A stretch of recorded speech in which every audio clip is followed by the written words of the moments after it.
Romans chapter number 12, verses 1 and 2. Basahin natin lahat ng sabay-sabay.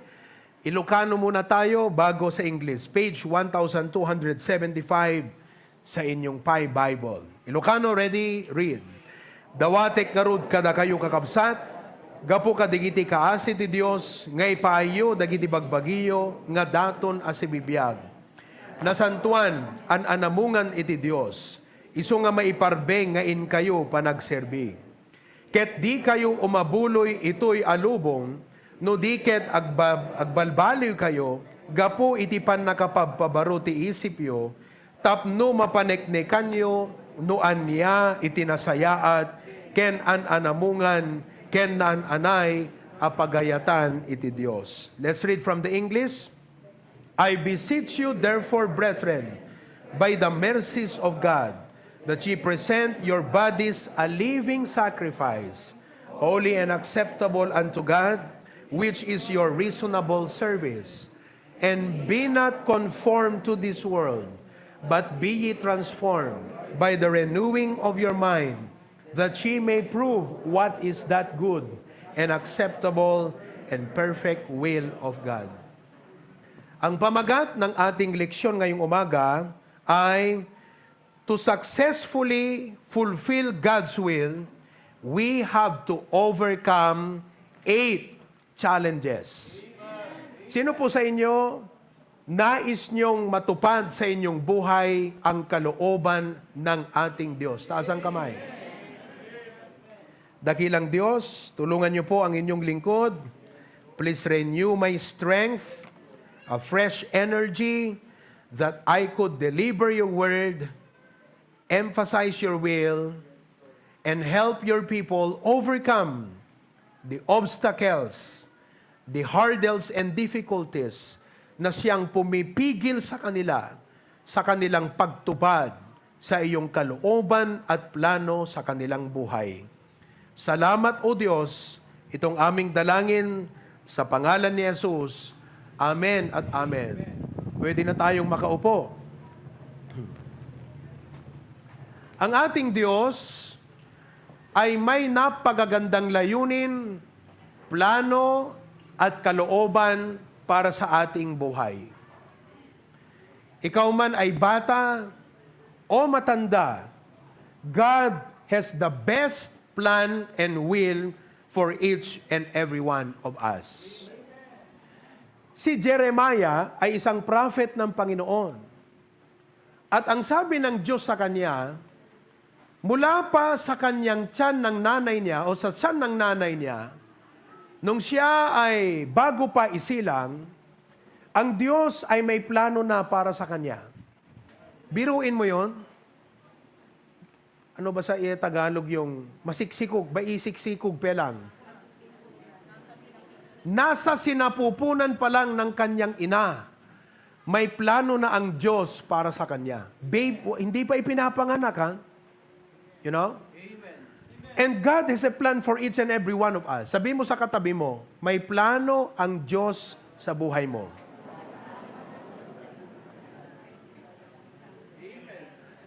When I was young, I had ambitions in life. Gusto kong maging abogado. Siguro kung pinagpatuloy ko ang ambisyon na yan, palagay ko, nakaya ko ring maging abogado. Gusto kong maging engineer. Gusto kong maging teacher. At gusto kong maging musician. Model ko si Tito Danny nung araw. Siya, mula noon hanggang ngayon, hanggang kahit matapos ang rapture, pianist pa rin natin siya. Bata pa ako, nagpipiano na ako. I was 5 years old when I learned to play the guitar. I was 7 years old when I learned to play the piano. At my very young age, sumasama ako sa mga Good News Club centers. Kasi laki ko yung gitara. And children would come. Sapagkat na-encourage sila, mayroong isang batang katulad nila na magaling maggitara. So at my very young age, I was already engaged in the ministry. Grade 4, nagda-drive na ako ng sasakyan ng church. Wala pang lisensya nun. Sa aking pagdadrive na walang lisensya, minsang beses ako nahuli ng pulis. Highway patrol pa. We had 2 jeepneys in church. Blue at saka yung puti. At siyempre, dahil wala tayong maraming manpower, napilitan akong matuto, na-excite din akong matutong mag-drive. So every Sunday morning, palubusan ni Papa, at sabi niya, mag-iingat ka lang. Nagsusundo ako ng mga bata sa edad na 9 years old. Medyo matangkad na ako noon. So that I could manage to drive one of the jeepneys of the church. That was when I was in grade 4, 9 years old. Sa edad na 10, sumasama na ako sa soul winning. Ano ang soul winning? Lumalabas ang mga members, bahay-bahay, nag-outreach, kasama na ako doon. And I remember my first time to share the gospel when I was 10 years old. Palagay ko, I was the youngest to share the gospel in this church. Kung meron man, very good. Because we are starting to see our children learning to share the gospel at their very young age. Yung aking anak na si Kirk, noong linggo, siya ang nagturo ng mga bata sa Karuan. At the age of 9. To God be the glory. And I'm glad that our children are starting to follow our footsteps. 4 years later, I was 14 years old. I had that desire to go and enroll in the Bible school. Dahil gusto ko nang mag-enroll sa Bible college. When I informed my parents about it, sabi ni Papa, para sa akin anak, we dedicated you to the Lord. Hindi ka namin hahadlangan sa iyong desire na mag-Bible college. When I informed my mom, umiyak pa si Mama. Siguro nang hihinayang, dahil hindi ko pa tapos ang aking high school, magba-Bible college na ako. Parang sa kanyang isip, masyadong mabilis, parang hindi naman yata maganda na ako ay magpastor na hindi man lang nakagraduate ng high school. But I just followed that path. I went to Bible college, sinamahan ako ni Papa, kinausap namin yung director, the late Dr. Damian Amayon. At sabi nung director, how old are you? 14. Halika rito. 14 ka, di ba? Halika. Oo. Ganito ako noon, kapogi. 14 years old when I enrolled in Bible college. Just try to imagine, mga kapatid, na ito mag-e-enroll sa Bible school para magpastor. Baka nga maging totoo sa kanya eh. Oo. Sabi ni Pastor Amayon, we'll give him a try. If he can survive it, then he will continue the course. Pero pag hindi, babalik siya sa college, sa high school para itapusin yung kanyang high school. Sa biyaya ng Panginoon, nakasurvive tayo. Hindi lang tayo nakasurvive, we thrive. Sapagkat nung sa aming graduation, I delivered the valedictory address. During my second year in the Bible college, sabi ni Papa sa akin, first year pa lang ako sa Bible college, sabi ni Papa, anak, bakante ang pasukin. Wala silang pastor at wala silang preacher. Ikaw ang pumunta sa pasukin every Sunday para mag-preach. So I was 14 years old. I will travel on Sunday morning, inahatid ako sa pasukin para mag-supply sa pulpit. I will preach. Imagine, 14 years old, I was preaching. Di ba? Ganun na ganun. No? Nagpipreach ako. Second year ako sa Bible College. Birthday ni Pastor Jun yata. If I can remember it right. Pasukin celebrated his birthday separately from Bacara. So pumunta kami. At doon din sa time na yon, sinabi ni Pastor Jun, 1 year nang nagpipreach ang aking anak sa inyo. I propose to you that we call my son to become the pastor of Pasukin. And all of the members were very glad to welcome me as the new pastor of BBC Pasukin. So I became a pastor at the age of 15. During my second year in Bible college, I was so excited to serve God. Wala akong isip na iba, kundi maglingkod lang sa Panginoon. That was my joy. That was my passion. I never thought of quitting. Hindi minsan sumagi sa aking isipan. Ayoko nang magpatuloy. Hindi sumagi sa aking isipan. I was very excited to serve the Lord. And during my second year in the Bible college, may isang pastor, si Pastor Dan de la Cruz sa San Nicolas. Naging ninong na namin siya ng kasal. Sabi niya sa akin, nakita kami one time, sabi niya, Profi, anak, nakatapos ka na ba ng high school? Sabi ko, hindi pa po. Sabi niya, pero nag-aaral ka sa Bible college? Yes. Bakit hindi mo subukan magpunta sa Northside? Baka pwede ka nilang i-accommodate na habang nag-aaral ka ng Bible college mo, edi nag-aaral ka na rin ng high school. Para makapag-graduate ka rin ng high school. Mahirap kaya na pastor ka, hindi ka man lang nakagraduate sa high school. So, madaling salita, I informed my dad, na-excite. The following day, we went to Northside. Doon namin na-meet si Ma'am Elaine. Naging ninang din namin ng kasal. At nung na-meet namin siya ang parang principal nung time na yan, Pastor Flor Ventura, being the senior pastor and the administrator. So we presented to her our desire and intent. Itong aking anak, nag-aaral na ng Bible college, sabi ni Papa, at gusto naming makatapos ng high school. Sabi niya, pwede, Pastor. Kasama ko dyan si Brother Ian, who also is a pastor in La Union right now. Kaming dalawa, nag-enroll kami doon sa high school. To cut the story short, natapos namin ang high school. Pero hindi doon nagtapos ang kaligayahan ng pagsunod sa Panginoon. I say kaligayahan ng pagsunod sa kalooban ng Diyos. Sapagkat during my second year in the Bible college, third year ako doon sa Northside Bible Baptist Academy, may ginagawang national convention ang lahat ng ACE sa buong Pilipinas. Almost 500 schools, ACE schools in the whole country of the Philippines. So I joined. Nag-join kami.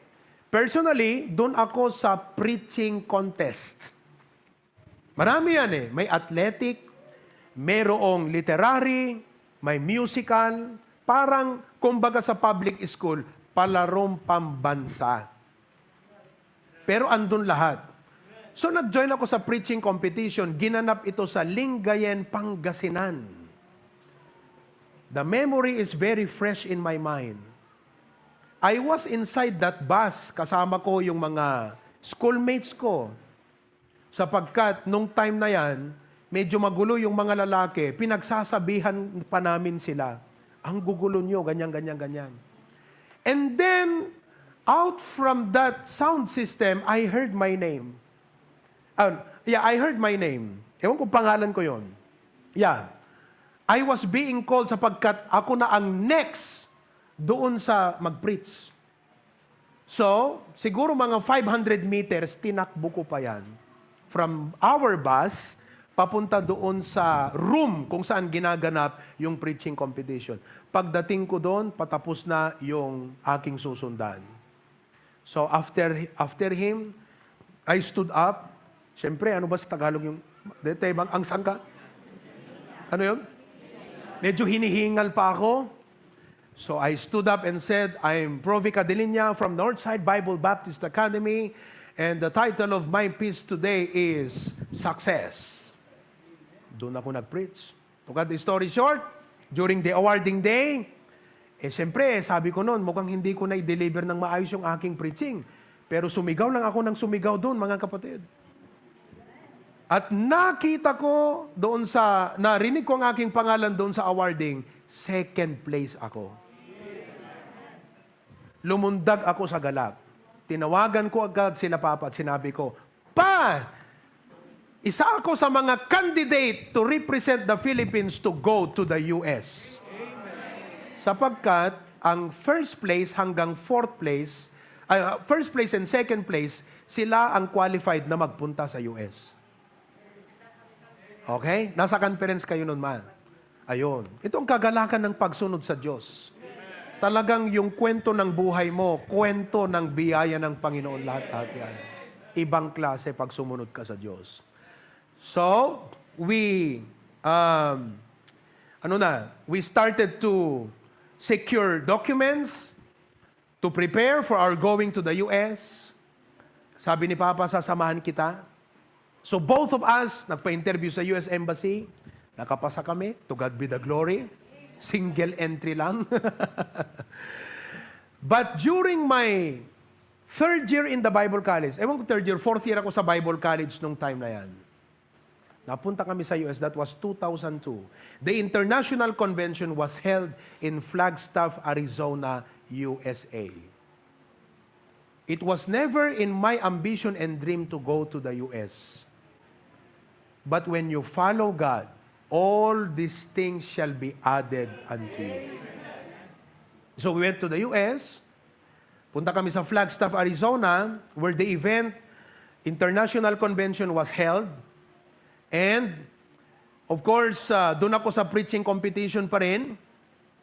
To cut the story short, one evening, doon sa rally night, I saw my name on the screen at nakalagay, Provi Cadelinia Northside Bible Baptist Academy, Philippines. Please see Dr. Pigot after the service. So, hindi na ako makapag-antay na matapos ang service. Ako, ano kaya to? Sumagi sa isip ko, mukhang ako ang first. Bakit na-mention ang pangalan ko ron? So I went to Dr. Pigot, the host of that event, and I told him, I'm Provi Cadelinia. I see.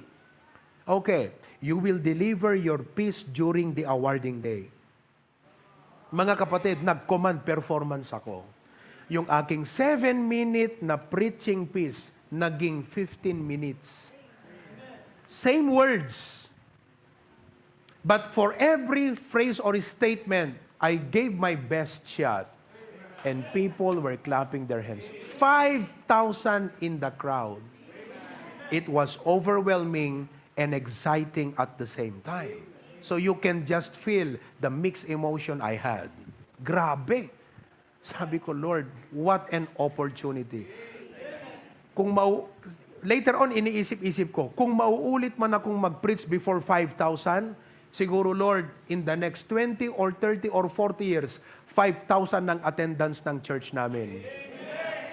Grabe, no? Grabeng pangarap. Libre namang mangarap para sa gawain ng Panginoon. So, I was awarded first place in the preaching. Hindi ko alam na marami palang mga Filipino pastor sa Amerika na sinamahan nilang kanilang delegates doon sa International Convention. So after that, they saw me a Filipino from the Philippines. First place, nakita nila yung aking preaching. They approached me and my dad. And they started to give their calling card. Uso yung calling card noon eh. Bigay mo yung calling card mo. Tapos call us, come and visit us. So for the next 2 months of our stay, fully booked ang aking preaching appointments. Sunday and Wednesday night, and sometimes even Tuesday night and Thursday night Bible study. They love to hear me preach. And to God be the glory for that. We came home, and the rest is history. And I praise God that I chose to follow the will of God. Now, I present to you, if you are going to follow the will of God, kasi ang Diyos may plano para sa'yo, sumunod ka lang sa Kanyang kalooban. If you're going to follow the will of God in your life, you will have to overcome the following problems. Number 1, you will have to overcome doubt. Doubt. Anong ibig sabihin ng doubt? Pagdududa. Sometimes we doubt at sinasabi natin, may plano ba ang Diyos sa akin? Yung kwento ni Pastor, parang siya lang ang may plano ang Panginoon. I don't know if God has a plan for me. I would like to assure each and every one of you, God has a plan for you. Sabi mo sa katabi mo, God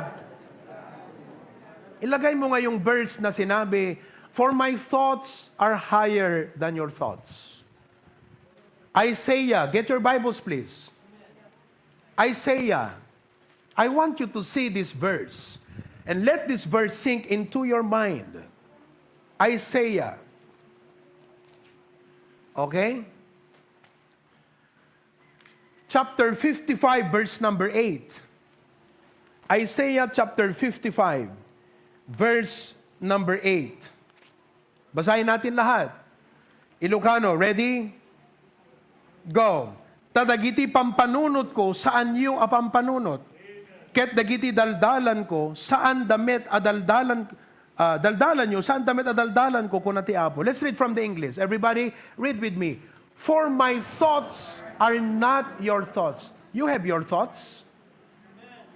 May mga iniisip ka eh. Ikaw si Elijah, di ba? Elijah, may mga iniisip ka. Alam mo, ano bang pangarap mo?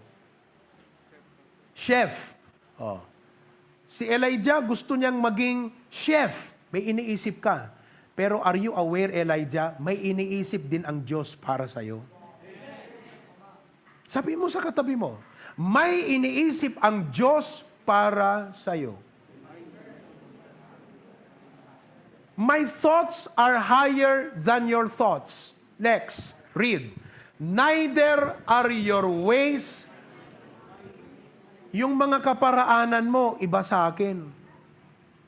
That tells us, mga kapatid, not to rely on our own thoughts. And not to rely on our own ways. That tells you, you need God. You need to seek God. Anong ibig sabihin ng seek God? Hanapin mo ang Diyos. Dahil siya ang nagsabi na mas mataas ang aking iniisip kesa sa'yo. Nang iyong kaparaanan ay iba sa akin. Anong gusto mong sundin? Sarili mong kaparaanan o kanyang kaparaanan? Tanungin mo yung katabi mo, yung sa'yo o yung sa kanya? Elijah, yung sa'yo o yung sa Diyos? Sa Diyos. Next verse, verse number 9. Ano nakalagay sa verse number 9? Everybody read. For as the heavens are higher than the earth, so are my ways higher than your ways, and my thoughts than your thoughts. Sa madaling salita, hindi ka mas magaling sa Diyos. Sabi mo sa katabi mo, hindi ka mas magaling sa Diyos. So I would like to encourage and challenge every one of you. Never doubt God kasi mas magaling siya sa iyo. And never doubt the will and the plan of God for you kasi mas magaling ang plano niya kesa sa sarili mong plano. Never rely on your own.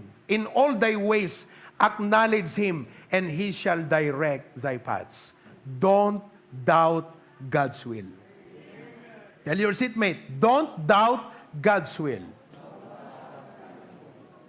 Amen?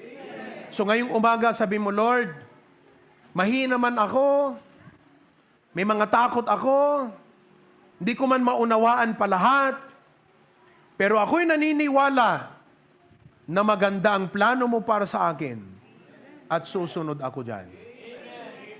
Doubt is the first thing you need to overcome if you are to follow God's will in your life.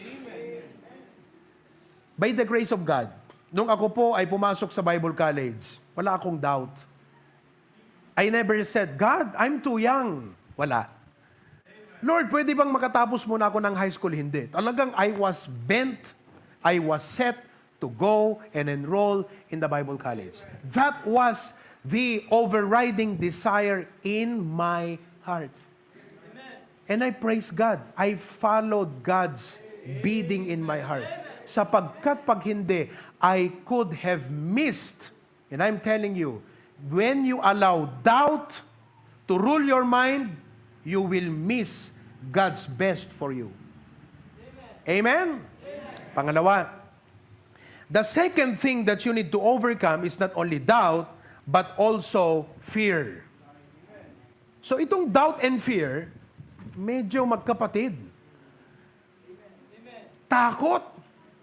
Maraming mga tinawag magpastor, pero hindi sumunod sa Diyos sa calling ng magpastor dahil natatakot. Ano ba yung other term ng natatakot? Duwag. Sabi mo sa katabi mo, tanungin mo, duwag ka ba? Alam nyo, ito ha, kayong mga boys, huwag niyong ipagyabang. Huwag kayong maging mayabang. Huwag kayong magyayabang sa harapan ko bilang pastor. Kung hindi mo ginagawa ang kalooban ng Diyos, wala kang lugar o wala kang karapatang magyabang sa sarili mo. Sapagkat ang tingin ko sa'yo, duwag. Kahit pa sabihin mo, alam mo pastor, kaya kong ubusin ng 10 bote ng alak, huwag mong ipagyabang yan. Hindi yan sign ng pagiging lalaki o pagiging matapang. Huwag mong ipagyabang, alam mo ba pastor, ako, sumali ako sa gulo, nakabitta ka konti upat ulo. Ay, huwag mong ipagyayabang yan. Hindi yan, it's not something that you can be proud of. Ang dapat mong maipagyabang ay sabihin mo, sa biyaya ng Diyos, nasa kalooban ako ng Panginoon. Are you with me? Fear is one of the reasons why people do not follow God. May takot eh.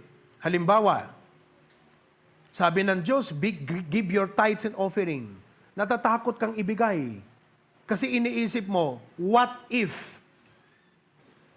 Sabi mo sa katabi mo, para hindi makatulog, meron ka bang what if? Anong ibig sabihin ng what if? Reservation. Anong ibig sabihin ng reservation? Meron kang iniisip na, pag ginawa ko ito, paano kung ganito? What if? What about? Paano naman yung aking mga needs kung ibibigay ko yung first fruit ko? Kaya nga si Tita Daisy, sabi niya kanina, Pastor, buti na lang, binigay ko na yung first fruit ko nung Wednesday night. Kasi pagka hindi ko pa binigay yan, ako, nagastos ko na. Kasi pag uwi nila galing prayer meeting, may pangangailangan. Kung hindi niya binigay nung prayer meeting, nagastos niya yung first fruit niya. Pero praise God, she acted on faith. Lord, hindi ko alam, pero alam ko, may mga future needs pa kami. Pero ito ay dapat para sa'yo. Ibibigay ko by faith. So many of you, many of us, ay hindi talaga lumalago sa biyaya ng Panginoon because we allow fear to limit us. Sabi mo sa katabi mo, fear not. Alam nyo ba, isa sa mga fears natin, failure. What if I fail? Alam mo, kalimitan ang nakakaisip niyang, what if I fail? When you are looking at yourself, at tinitignan mo, you feel inadequate, hindi ko kaya, paano kung I fail? Nawatan niyo kausap? Well, failure is a part of life.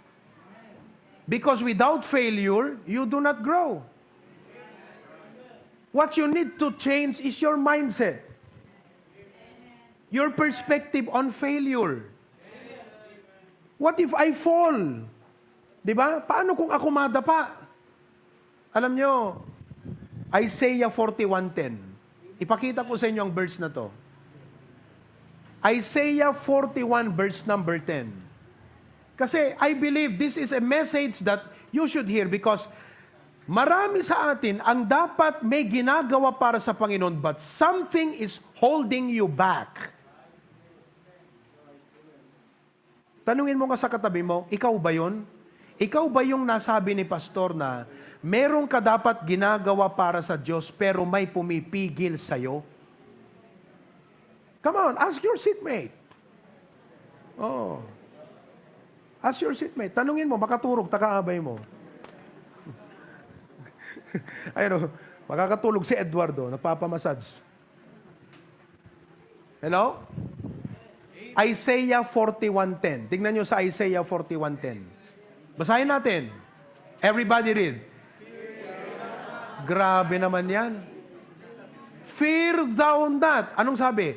For I am, be not, for I am, I will strengthen thee, yea, I will help thee, yea, I will what? With the right hand of my... Alam nyo, ang gusto kong i-highlight sa inyo, yung salitang uphold. Please say, uphold. That means to bring you up. Many times, listen to me carefully, pag kami ay nasa Robinson, hinahawakan ko si Kiyon pag naglalakad kami. Eh dahil matangkad ako, malalaki yung aking mga hakbang, maliit yung paa pa niya, maliit pang hakbang, sa isang hakbang ko, 2-3 sa kanya. Kaya kung mabilis akong maglakad, nahihirapan siyang sumabay. So nai-stumble. Lalo pag kami umakyat doon sa hagdan, nai-stumble. Pero ang kagandahan nun, pag na-stumble siya, hawak ko pa rin siya. I want you to know, hindi ikaw ang humahawak sa Diyos. Siya ang humahawak sa iyo. Sabi niya, I will uphold thee. Naunawaan niyo yan? So that when you fall, hawak ka pa rin niya. Pero, okay, pag nadapa si Kiyon, hawak ko siya, pero kailangan niyang bumangon. So pag ikaw ay nadapa, when you fail, do not wallow in the loneliness and misery of failure, but rise up. Bakit? Kasi hawak ka ng Diyos. I will uphold thee. Do not fear failure. Huwag kang matakot mag-fail. Hindi yung gusto mong mag-fail. But when you fail, in following the will of God, don't be afraid to fail. Because God said, I will uphold thee. Sino sa inyo, para sa akin yung point na yan, Pastor? Taas ka ng kamay. Kasi madalas, Pastor, ganyan ako eh. Pag ako nag-fail na, parang I lose my drive. Parang ayoko na kaagad. Bumibitaw kaagad ako. But I realize it is not me holding God. It is God holding me. And as long as God is holding me, I have a chance to continue the journey if only I will rise up. And you should rise up. Sabi mo sa katabi mo, bumangon ka. Kasi tulog ka.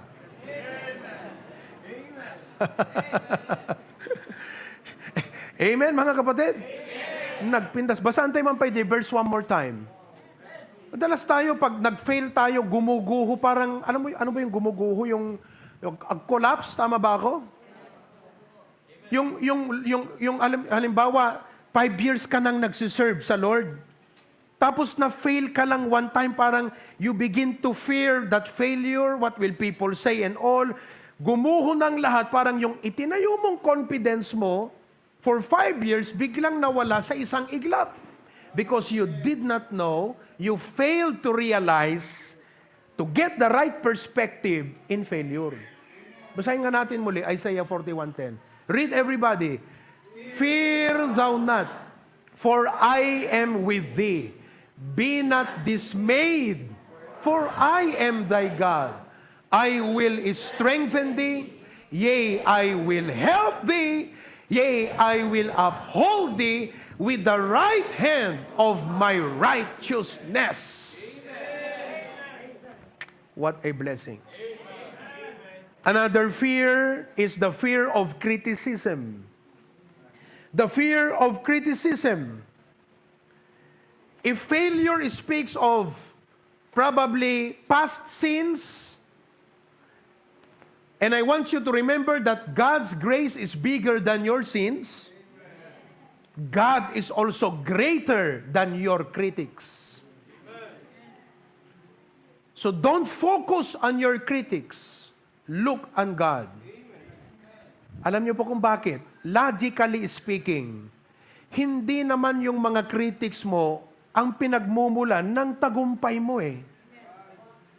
Sila lang ang nagdi-discourage sa yung magtagumpay sa paglilingkod mo sa Panginoon. Don't focus on your critics because hindi sa kanila nagmumula ang tagumpay mo sa Diyos. We fear of other people's disapproval. In John chapter 12, verse 43, itong nakalagay. John chapter number 12, verse 43. Okay? Basahin natin lahat. Ready? John 12:43, go. For they love the praise of men more than... Ayun. Maraming mga believers who are supposed to be very active, doing something for God, obeying the will of God, pero ang pumipigil sa kanila, they are afraid of what people will say. I used to have that personality. Kasi ang aking upbringing, pinong-pino eh. Alam mo yung pag-upbringing ni mama sa akin? Yung bang hindi ka dapat makabasag ng baso? Kung in-apply mo yan sa practical, yung hindi ka dapat makapasakit ti loob ti sabali. So I was brought up with that mindset. Be careful what you say. Tama naman yun. Pero if you come to a point that when you make decisions na ang kino-consider mo, you might hurt people. Na hindi mo i-preach to kasi masasaktan siya. Hindi ko magagawa ang kalooban ng Diyos bilang preacher na ipangaral ang buong salita ng Diyos kung ang lagi kong iniisip, wag kong sasabihin to kasi baka masasaktan. I will fail. Yan ang totoong failure sa akin. I will fail my God who called me to preach the whole counsel of God if I always think, what will people say? Sa madaling salita, kung ako takot sa inyo. That's why I learned to refine my personality and character. And I said, God, turuan mo ako. I should not fear men. I should fear you. Hindi ka dapat sa tao mangamba. Ang pangambahan mo, siya. Huwag kang matakot sa sasabihin ng kamag-anak mo. Matakot ka sa sasabihin niya. Naintindihan niyo mga kapatid? Di bale na lang mga kapatid, you will not please people as long as you can please God. So, you have to remind yourself to be strong, to be courageous in that decision of following God's will. Ang katakutan mo, mga kapatid, yung magiging consequence ng disobedience mo kaysa yung consequence ng obedience mo. Hello? Let me say that again. Ang dapat mong katakutan ay hindi yung consequence ng obedience, kundi yung consequence ng iyong disobedience. Just think what will happen to you, your future, and even your family if you disobey God. And just think what will happen to you and to your family and to your children kahit meron kang haharaping hirap pero sinunod mong kalooban ng Diyos, just think of the blessing that you will experience and your family will enjoy as a result of your obedience. Di pa nagtulnog mo. So don't fear men. Fear God. Ibagam ta kaabay mo, hanga taot kabuteng mo, ni Apo Diyos. Sabi mo sa kanya, hanga ti tao ti kadanag mo. Ti kadanag mo, di pa nagtulnog mo, iti pagayatan, iti Apo. Amen? So we fear failure. We fear criticism. We fear the consequence of our obedience. Noang ko sinuro ti pagayatan, iti Apo kakabsat, I don't know my life. where would I be today? Amen? So in order to follow God's will, you have to overcome doubt, you have to overcome your fear, replace it with confidence. Napakaganda ang sinabi ng Diyos eh. Kahit saan ka mang dako naroon, anong sabi niya? And lo, I am with you always, even unto the end of the world. Hebrews 13:6. Hebrews 13:5 and 6. I-start natin sa verse number 5. Anong nakalagay sa verse number 5? Okay? Let your conversation be without covetousness, and be content with such things as ye have. For he had said, anong sabi? I will never, nor, dahita ti paggapuan, dapat iti confidence mo. Lord God, heto ako, susunod sa iyong kalooban, because I know you will never leave me. Hindi ka iiwan ng Diyos. Eh kung i-please mo ang tao, pwede kang iwan ng mga taong yan. I-please mo ang kamag-anak mo, pwede ka nilang iwan. Pero ang Diyos, hindi ka pwedeng iwan. I will never leave thee, nor forsake thee. I mean, look, until na-isettle mo ang mga doubts and fears na ito, so that you can step to obey God. Sabihin ko sa iyo, kahit buhay ka, hindi ka pa nagsimulang totoong mabuhay. You are not yet living your true life as a Christian, because the life of a Christian is a life of obedience. Hanggat hindi ka pa nagsimula na humakbang ng pagsunod sa Diyos, kahit buhay ka, kahit nag-aaral ka, kahit may trabaho ka, hindi ka pa nabubuhay ng totoo.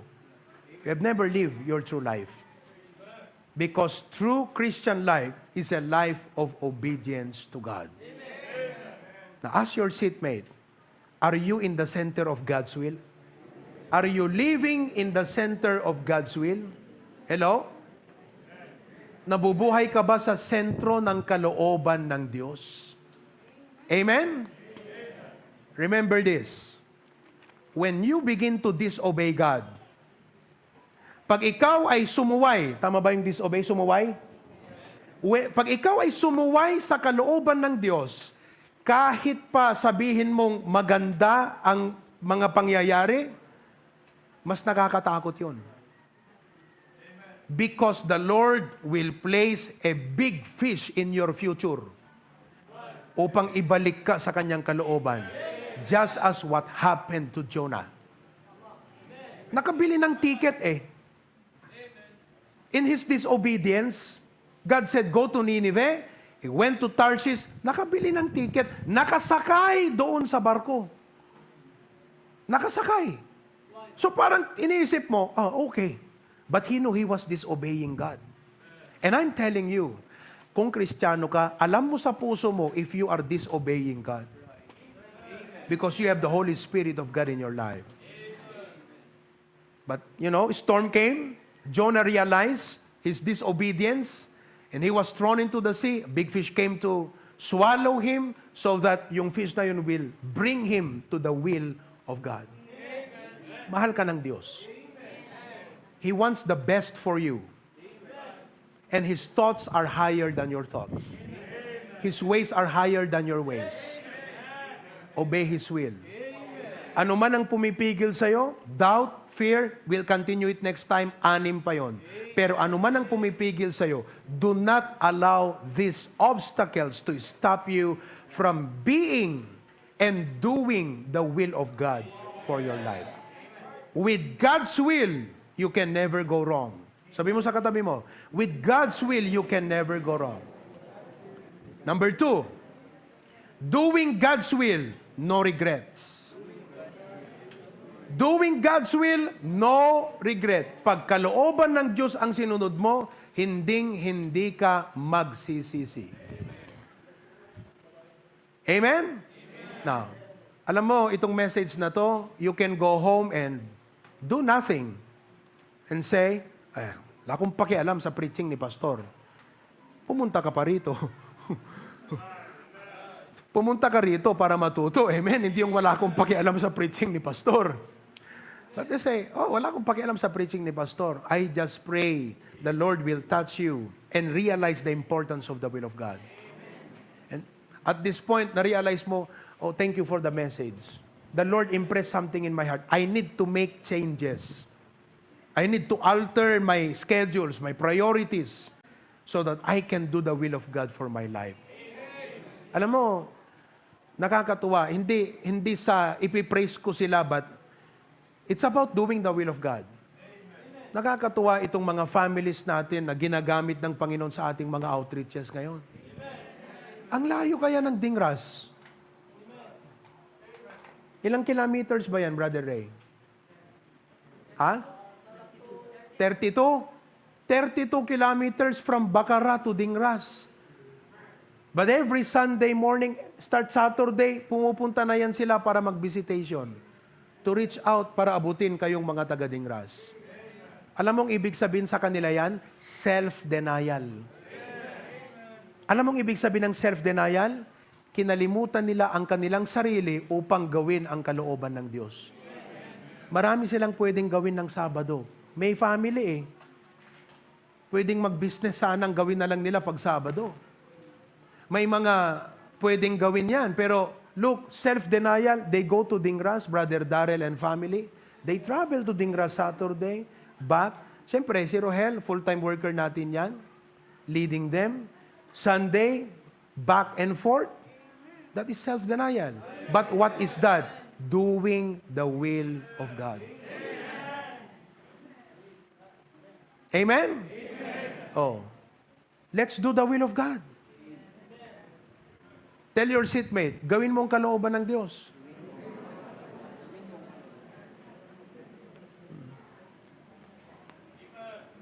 Praise God for our choir. So don't stop doing the will of God. Amen? Actually, kung kailan nyo ginawa ang kalooban ng Diyos, maging kwart, saka gumandang boses nyo eh. So don't ever allow the world to use your talent. Dedicate that talent for God. As your pastor, I do not like you to see na kayo kumakanta rito, tapos kayo singer pa sa eskwelahan.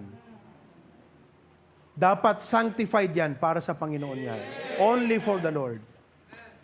Amen? Oh, praise God for our BYC. Si Tita Fem, may family. Oh, biruin mo. Nandiyan ba si Tita Fem? Oh. Pero, what is sacrifice? Actually, it's not a sacrifice. It's a joy because we love the Lord. Biruin mo yan? And all of us, to God be the glory. Oh, salamat naman dun sa magbibigay na naman ng aming lunch mamaya. It's a joy to do the will of God. Every head be bowed, every eye be closed. Let us pray. Dear God, thank you so much for this reminder today that your thoughts are higher than our thoughts. Your ways higher than our ways. Ibig sabihin, hindi po kami mas magaling sa iyo. At hindi po mas magaling ang aming sariling hangarin kaysa sa iyong kalooban para sa amin. Ito ay isang basic fundamental truth na bawat isa sa amin should be reminded again and again and again. I pray that each and every one of us will yield and surrender, susuko kami, magpapasakop kami sa iyong kalooban at kagustuhan. Lord, we do not want to live a life of disobedience. Help your people, O God. And there may be some things holding them back, obstacles or struggles na nag-hold back sa kanilang damdamin o isipan na hindi maging committed sa iyong kalooban. Whatever that be, dear Lord, I pray that you help them overcome. It could be doubts, it could be fear, but help them to overcome it and help them to do your will. As every head be bowed and every eye be closed. Kung sa umagang ito, this message was for you. Malamang hindi doubt, malamang ay hindi fear, but you know that something is holding you back. Siguro barkada, ano man yang humahatak sa'yo, na hindi mo magawa ang kalooban ng Diyos, would you raise your hand and say, Pastor, I am that believer and Christian today. I acknowledge honestly in my heart, there are times I fear. There are times I doubt, but something is holding me back. Taas mo ang kamay mo. I would like to pray for you.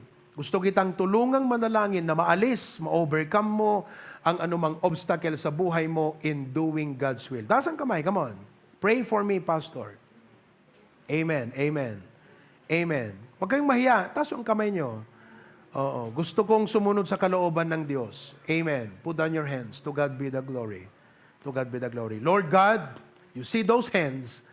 I pray that you give us grace. Help us to see, Panginoon, your grace in our lives, which is bigger than our obstacles in life, and help us to overcome them by faith.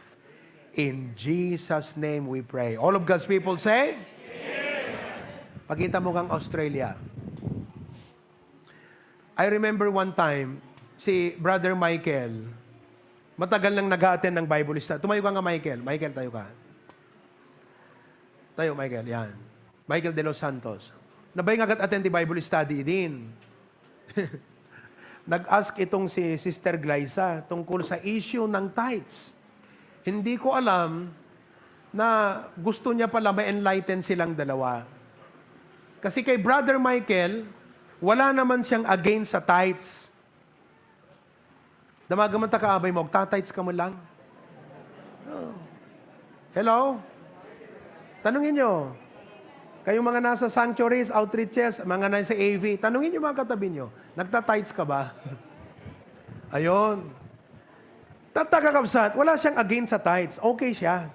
O maluwag sa kanyang sa kanyang understanding ang tithes. Pero hindi niya maintindihan, hindi niya kayang gawin. Alam niya yung dapat niyang gawin, pero hindi niya kayang gawin. So sabi niya, Pastor, pray for me. And then to cut the story short, di ko na maalala, but something I believe happened in his heart. And then he started to give his tithe. Siguro fear. It was fear that was holding him back. Takot pa siyang magbigay ng tithes. And finally, he was able to overcome his fear.